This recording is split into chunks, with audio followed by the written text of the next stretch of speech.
Olá, queridos pacientes! Eu sou o Bruno Vicente e hoje vamos falar de um dos transtornos que mais causam problemas. Também é um dos temas que levam muitos ao erro.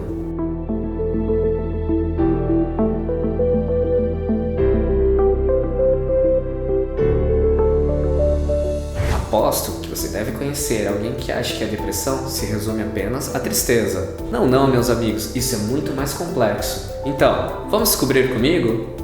Mas o que é a depressão? A depressão é uma doença psiquiátrica crônica e tem diversos sintomas que acometem o indivíduo, como por exemplo a perda de interesse em realizar diversas atividades, ausência de ânimo, oscilações de humor e talvez o pior de todos, a tristeza profunda. E uma coisa que acontece bastante é confundir um outro transtorno com a depressão e vice-versa.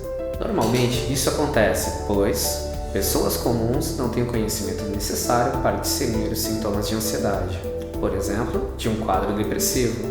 E tudo isso se agrava pelo fato da nossa sociedade, apesar de agora estar mudando, tem um certo tabu com o tratamento psicológico. Já ouvi dizer, isso é frescura. Na minha época, psicólogo era cinta ou umas boas palmadas, entre outros comentários tenebrosos. Agora explicando sobre a diferença entre tristeza e depressão.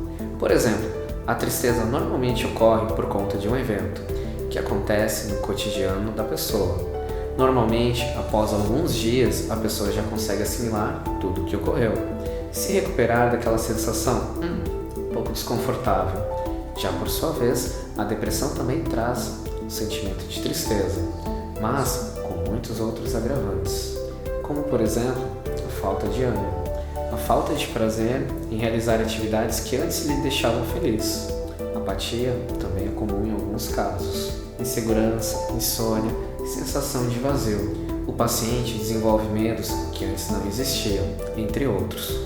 Outra coisa interessante, mas que pouca gente sabe, é que a depressão, além de causar dores emocionais, também pode causar dores físicas, como por exemplo, dores de cabeça, azia, dor no peito e na barriga.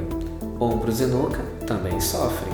Além de tudo isso, há uma série enorme de evidências que prova que a depressão causa várias alterações químicas no cérebro do indivíduo deprimido, principalmente em relação aos neurotransmissores. Mas também acontecem processos dentro das células nervosas. Para ser sincero com vocês, é como se a pessoa perdesse o brilho da vida, ou seja, a vida não tem muito sentido. E nesse limiar, a pessoa muitas vezes escolhe o suicídio para aliviar essa dor. Um detalhe que poucos percebem é que os fatores sociais e psicológicos, na verdade, são consequências da depressão e não a sua causa. Mas, quais seriam esses fatores? Por exemplo, a vontade de ficar na cama o dia todo, não frequentar festas, não ter uma vida social. Legal, Bruno, mas o que realmente causa essa bendita depressão? Bem, como qualquer síndrome, as causas não são binárias. Existem vários exemplos de como a pessoa pode ter depressão e vamos apresentá-las de uma por uma. Para começar, podemos falar sobre o abuso. Normalmente, a pessoa que sofre de abusos físicos, psicológicos e sexuais tem a maior chance de desenvolver a síndrome de depressão. Isso acontece porque esses eventos causam uma vulnerabilidade psicológica. Eventos grandiosos também podem desenvolver uma grande parcela da depressão.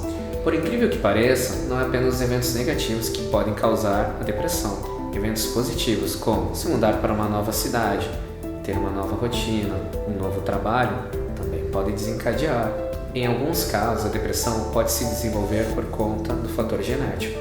É comprovado que pacientes que têm um histórico de depressão na família possuem uma maior probabilidade de adquirir a doença.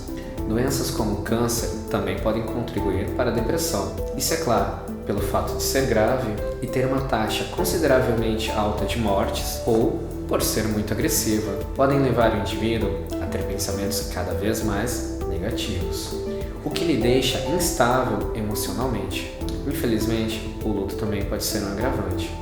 Perder alguém nunca é fácil, e para pessoas que têm predisposição para a depressão é ainda pior, pois pode ser o gatilho que aciona essa terrível doença. Também é importante mencionar que substâncias químicas são tão perigosas quanto os demais fatores aqui listados. E nisso podemos colocar alguns remédios também, como os corticoides. E como sempre, todo diagnóstico deve ser realizado por um especialista, podendo ser um psicólogo ou um psiquiatra, não tem problema. Mas isso é importante fazer para você saber o quão grave é o teu estágio de depressão. A depressão possui 3 estágios: leve, moderado e grave. A depressão leve geralmente é controlada sem o uso de medicações. Somente com a terapia e exercícios físicos já é possível obter um bom resultado. Já nos outros 2 casos, já é importante, além da terapia, o uso de medicamentos. Assim, os dois agindo em conjunto para proporcionar uma vida melhor ao paciente. Em alguns casos, quando a depressão é tratada de forma correta, pode haver uma cura. Já em outros, dependendo do indivíduo, pode ser que o tratamento possa ser para a vida toda ou para uma boa parte dela. Como de costume, caso tenha ficado alguma dúvida ou você acha que esteja com depressão, pode entrar em contato em uma das minhas redes sociais ou pelo WhatsApp. Comente aqui quais os próximos temas que vocês gostariam de ver. Obrigado pela sua atenção, te encontro na próxima sessão.